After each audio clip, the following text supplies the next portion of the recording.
Hi everyone and welcome back to the Law of Attraction Life Coaching Podcast. Today I wanted to talk to you a little bit about forgiveness, and it's a big topic. Something I've noticed about people who are not healed is that they find it very difficult to forgive, and so they kind of go around with this bitterness and anger inside of them that continues for most of their life, unfortunately, and this is something that's really detrimental to them and their health and the way that they feel about themselves and others and life in general. Now, when you are hurt by somebody, it's very difficult to forgive them. You know, there's a feeling of resentment, a feeling of anger, a feeling of why me, this feeling that something's been done to you and that power has been taken away from you, and actually to be able to forgive that person would be letting them off. And something about forgiveness is that forgiving isn't for the person that has hurt you. Forgiving people is all about you. It's all about you and your health and your mental health and your ability to move on with your life. Now, forgiveness is a really big topic, and actually it's something very difficult because a lot of people don't really want to be in a situation where they feel that they're letting off the perpetrator of their pain. And to actually forgive somebody is to take some responsibility as well, is to recognise that you played a part in whatever ailed you, whatever pained you.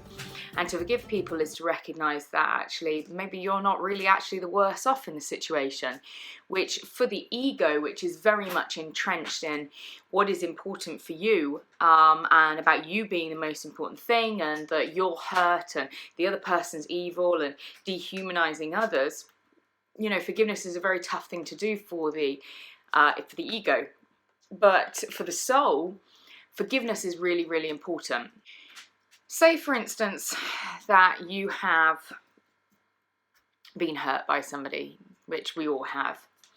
You know, when we think about maybe some of the most detrimental pain that's ever been put upon us, maybe you were bullied when you were a child, maybe you had a parent who was an alcoholic or a drug user, maybe you had a situation where you were, attacked, who knows, maybe raped or mugged, or something bad had happened to you, and there's a feeling actually how difficult it is to forgive the people that have perpetrated, possibly heinous crimes upon you, or certainly years or months or weeks of torture, and to turn around to somebody and be like, I forgive you for the things that you did to me. It does feel as though you are letting them off. But actually, when you move through the higher levels of spirituality and you step away from the ego and you move more into soul space, you move more into your heart center, it's much easier to recognize that actually hurt people, and when you've got somebody in your life that has damaged you, it's much easier when you're of your spiritual self and within your soul center and your heart center to recognize that they are acting from a place of playing themselves. So take, for instance, a bully. Why does a bully other people? Most of the time it's about reclaiming power, it's about reclaiming self-esteem. It's often about bringing people down to your level so then you don't feel so bad.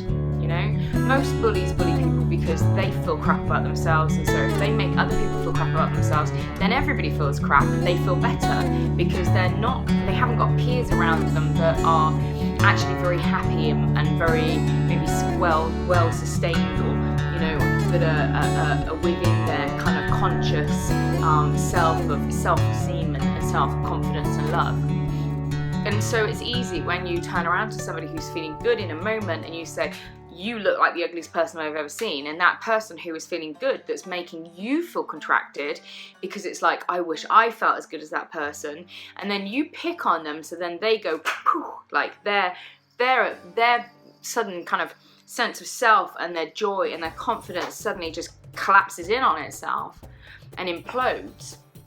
You suddenly don't feel as alone with this already collapsed and imploded heart center. And so this phrase, hurt people, is so important.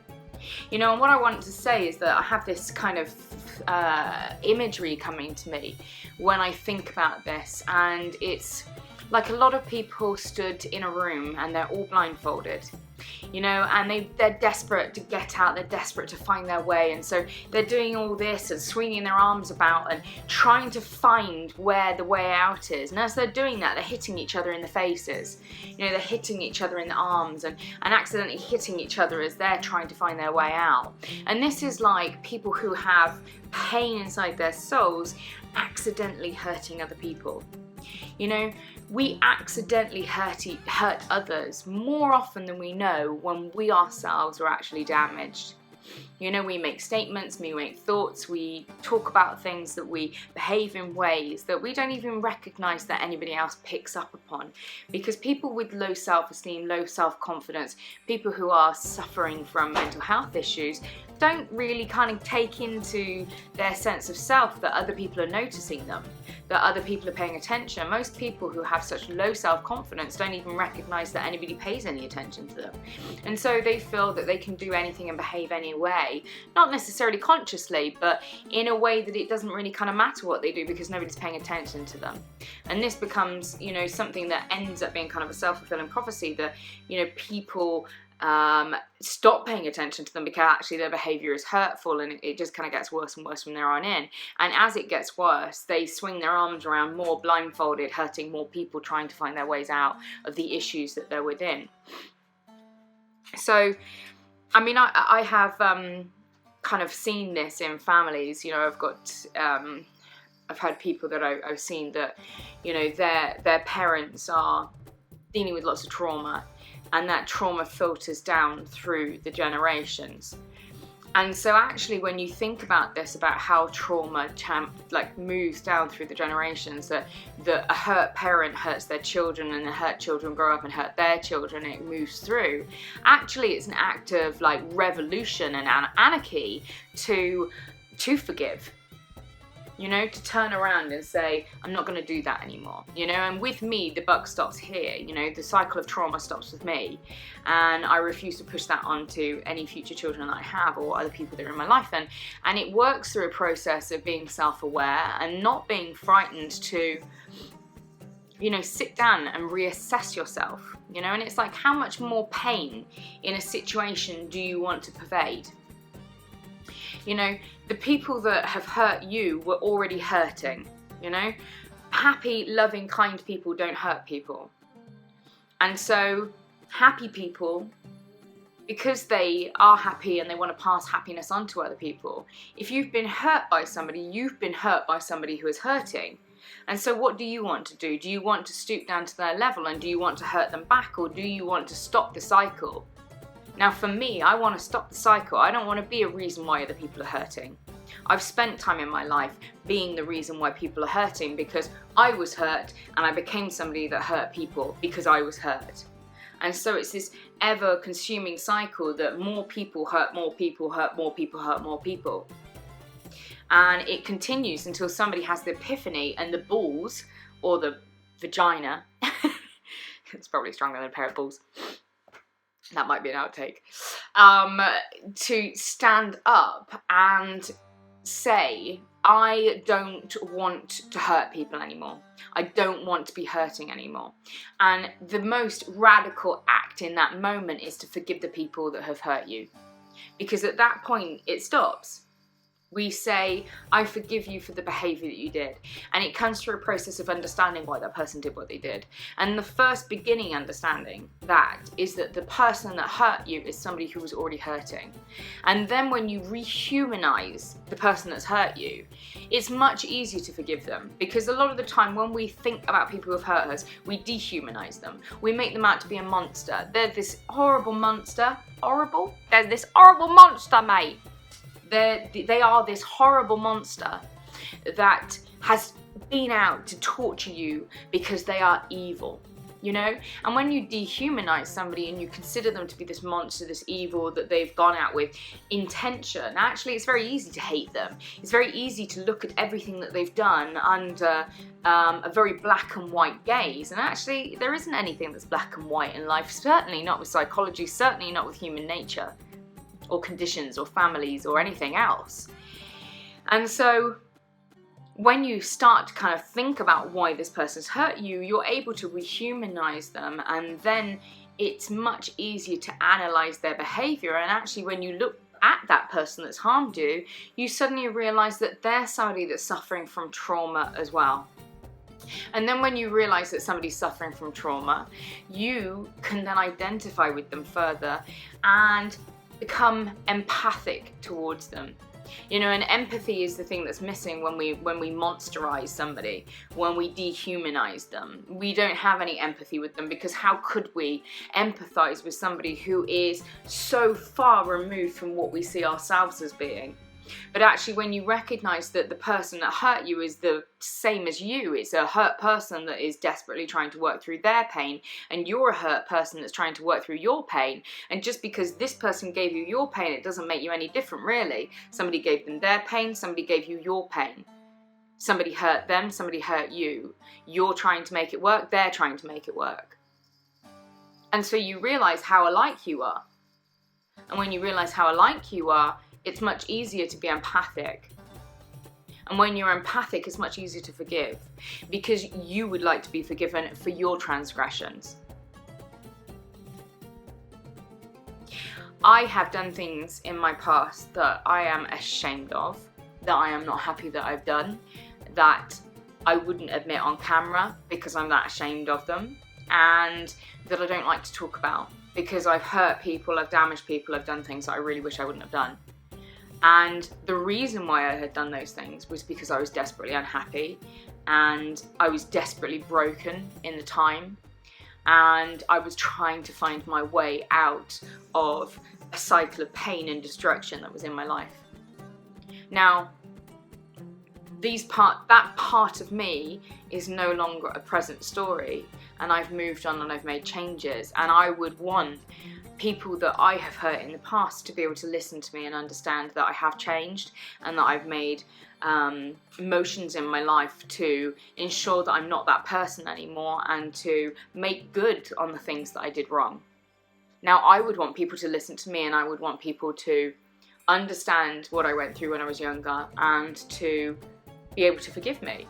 And so to do that, I have to be that person to the universe. I have to be the person that is open to forgive those that have harmed me, to be able to look at their plight and the reason why they did the things that they did, and to be empathic with them. Because what I send out in the world is what I receive.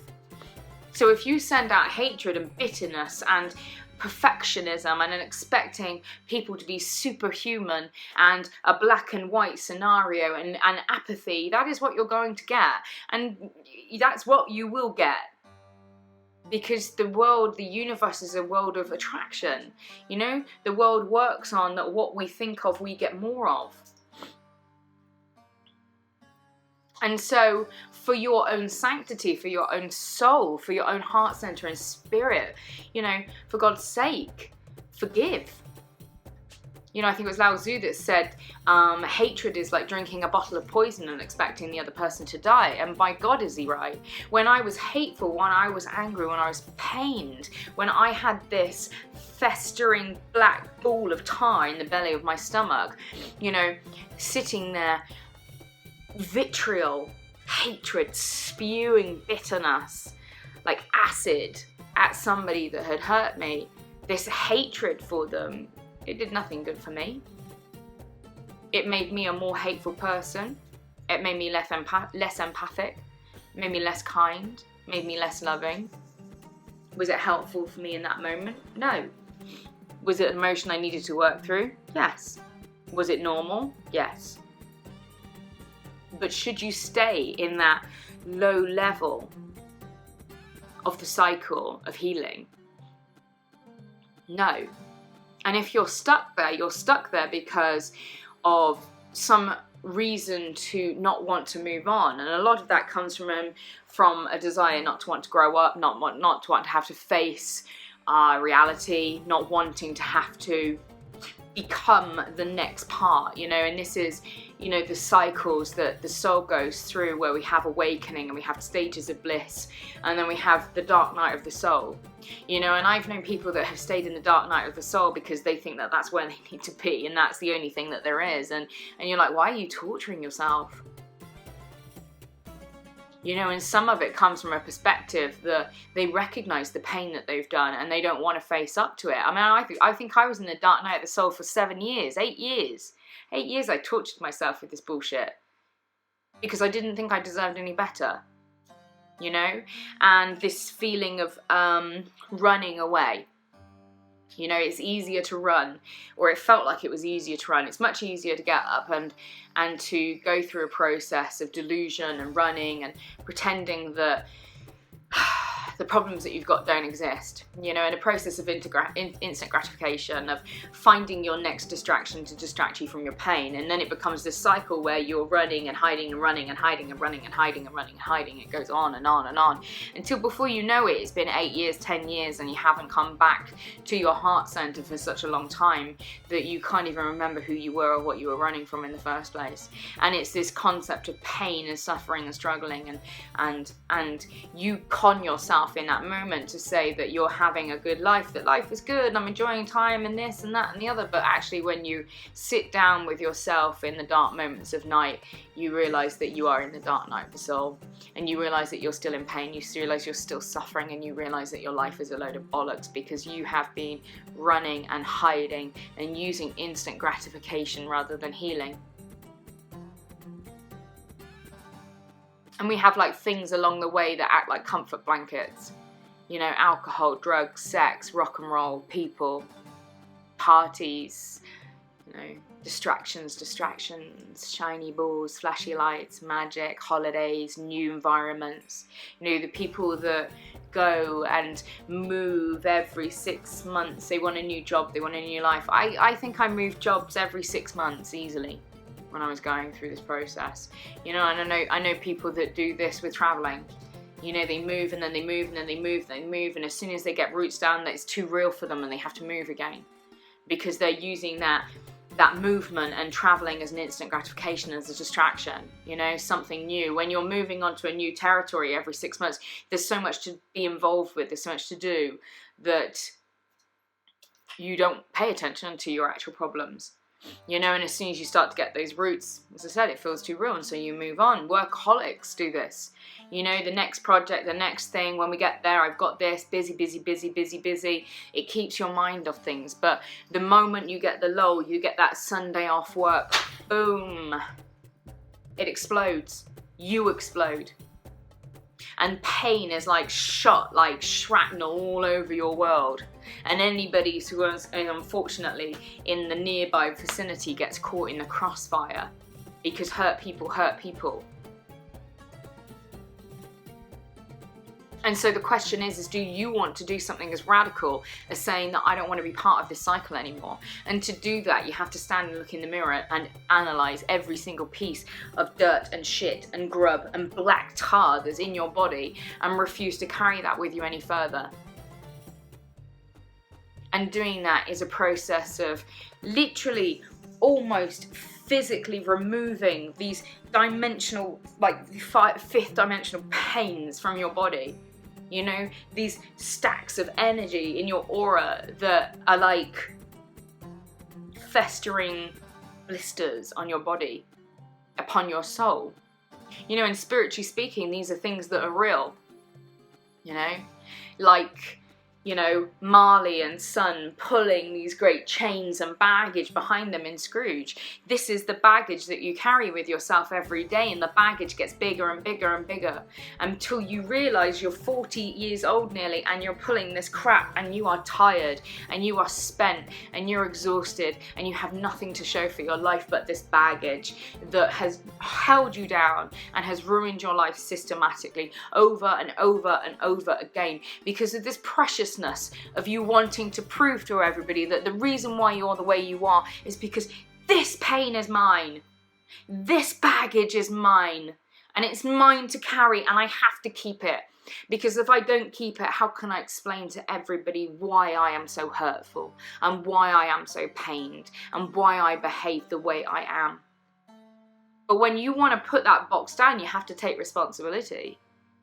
You have to say, I am my own problem, I am my own solution. It's not because I have this box that was given to me by my mother, my father, my sister, my brother, my bully, my perpetrator.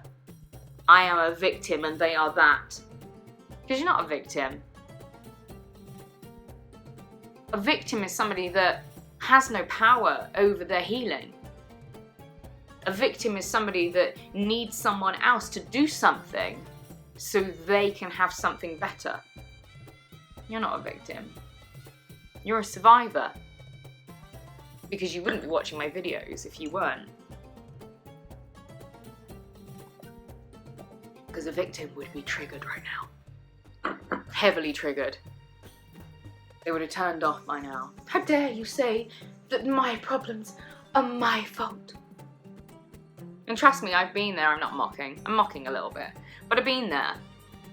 This feeling of vitriol towards anyone that tries to help you by warning you that you need to be the ruler of your own life. You know, that's some heavy shit.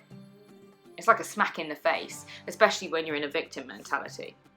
You know, how can this person not understand that the things that pain me were not my fault, that I'm a victim, that person perpetrated it upon my life? And if only that person would change, my life would be better. Well, brilliant. Good luck with that approach, because it's never going to happen. The only person that's going to change your life is you. And so you have to pick those great heavy chains up and those great big boxes that you've been dragging behind you. All that luggage of pain and shit and agony and destruction that everywhere you have pulled with you, you've knocked down tables and you've fucked up flowers and you've destroyed land and you've pulled it with you and you've gone, I'm going to pull it with me. This is my bag to carry. Or you could just put it down. And you could say no more. And you could want better for yourself. And you could work through the pain. And you can just face it. Because the shadows on the walls look like demons, but when you face them, you realise they're just shadows. That box seems attached to you, but you're just holding onto the chain. And you can drop it. You can drop it any time. And it sounds impossible, I know, when you're in pain and you're suffering and you've been carrying this trauma with you for such a long time. It's like, how can I move through it? And it takes work. You know, it takes work for you to be able to put that pain down. But is the work worth doing? Fuck yeah. I was so unhappy carrying this box that was mine, and I had to tell everyone about it, and you don't know where I've been, man. You don't know the things I've seen. But when I put that down, oh my God, it was like lightness and freedom. When I forgave, and when I recognized that the perpetrators who had hurt me were more hurt than I was, and I shouldn't feel angry towards them, I should feel sorry for them. That was a revelation. Absolute revelation. Epiphany. And it was this moment of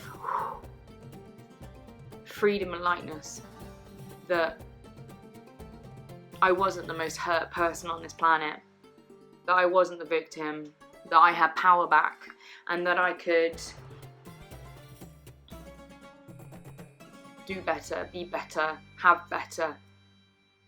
And when I put that box down that I was carrying and I released my chains, I literally felt the weight lifted. And my life changed.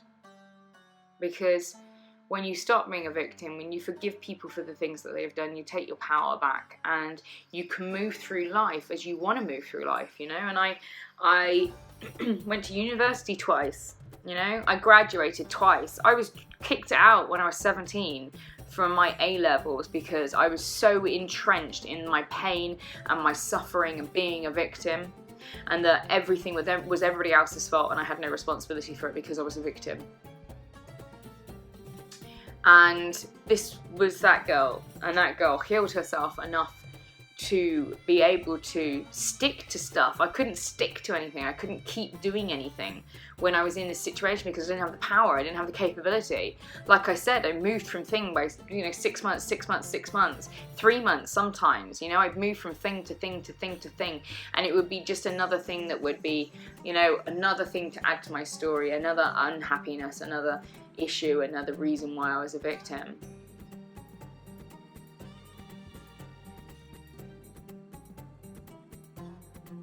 But when I took my power back, I was like a firework.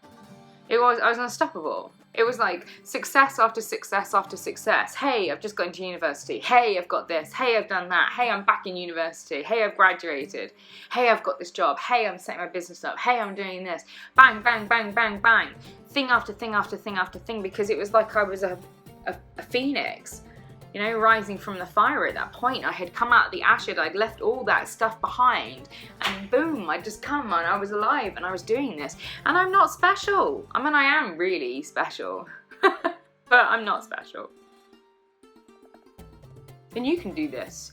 You can do this if you want to work through your stuff and work through a process of forgiveness. And probably one of the best ways that I work with my clients for a way of getting your emotions out, talking in a non-terrifying and non-destructive way, is writing letters to the people who have hurt you. And start with the one that is the easiest.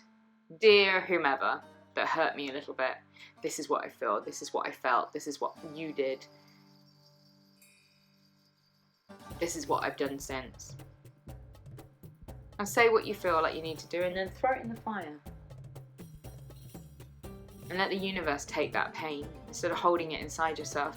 Because so often we have all this pain inside ourselves because we don't acknowledge it. We box it up, we compartmentalize it, we throw it somewhere, we carry it behind us on our goddamn chains, but we're not actually coping with it, we're not actually dealing with it.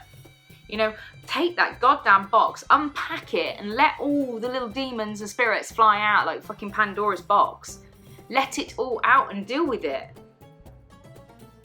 And once it's dealt with, it is dealt with. It doesn't come back. It's not this thing that we need to keep reliving and keep talking over and keep doing. You've dealt with it, and you deal with the emotions, you deal with the way that you're feeling, and release that pain from your heart center, so your chakra opens up and you feel much more rooted to life and society and much more yourself as who you are without these blemishes of pain. Then that's it, done. You don't have to deal with it over and over again. You don't need to go to a psychiatrist for 10 years. If you're going to a psychiatrist for 10 years talking about the same problem, you're being conned and you're wasting your money.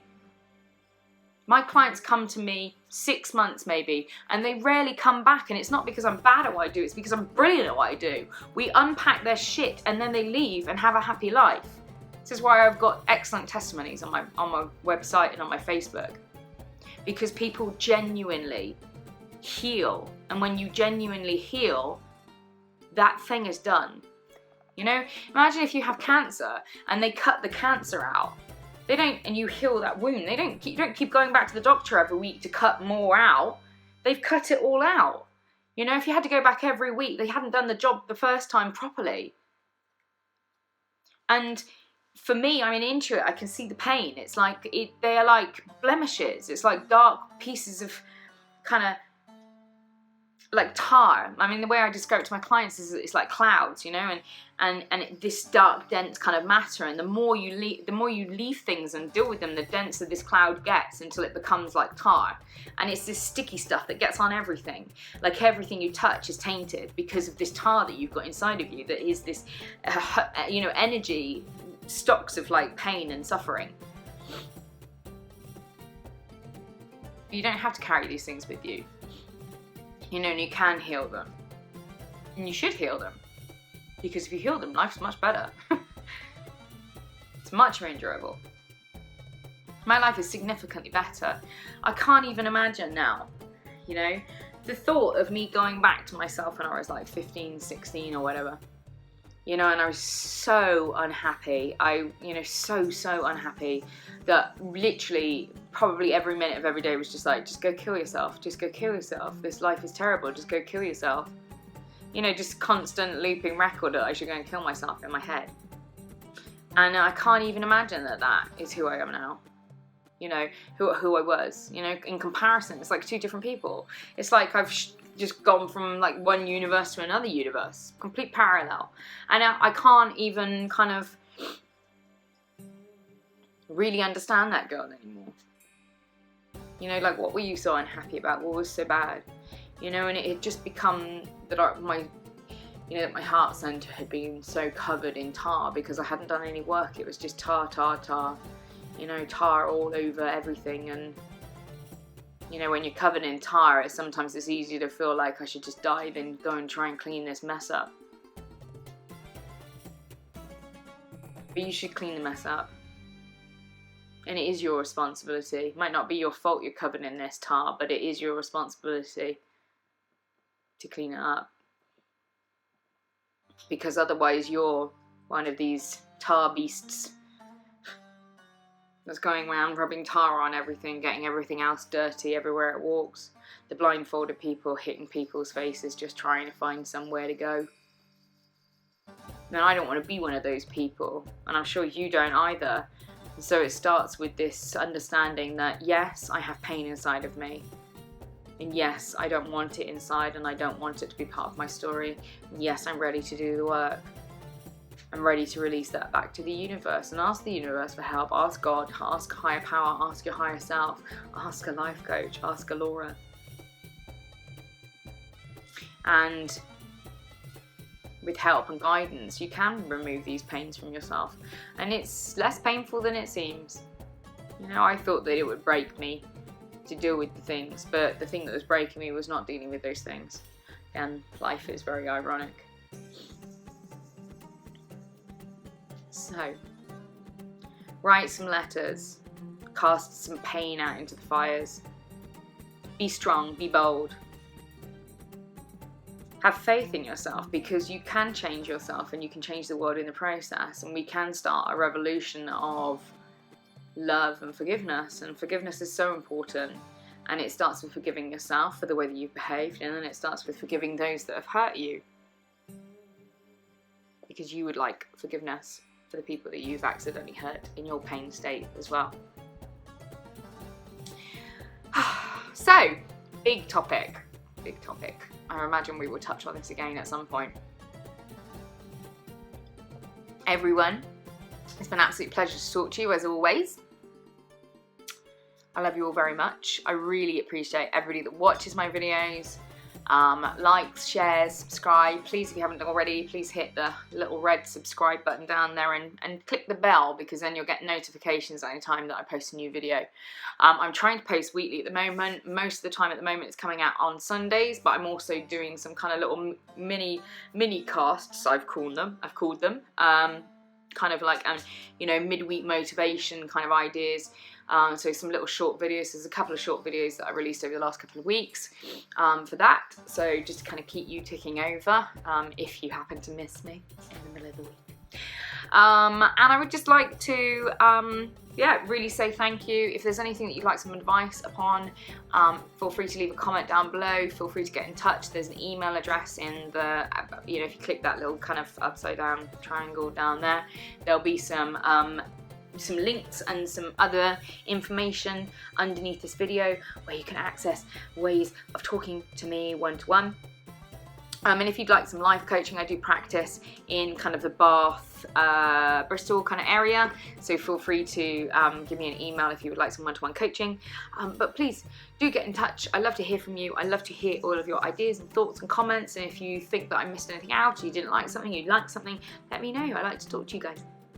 Okay, good luck. Good luck with your forgiveness work. And I speak to you soon. Okay, bye.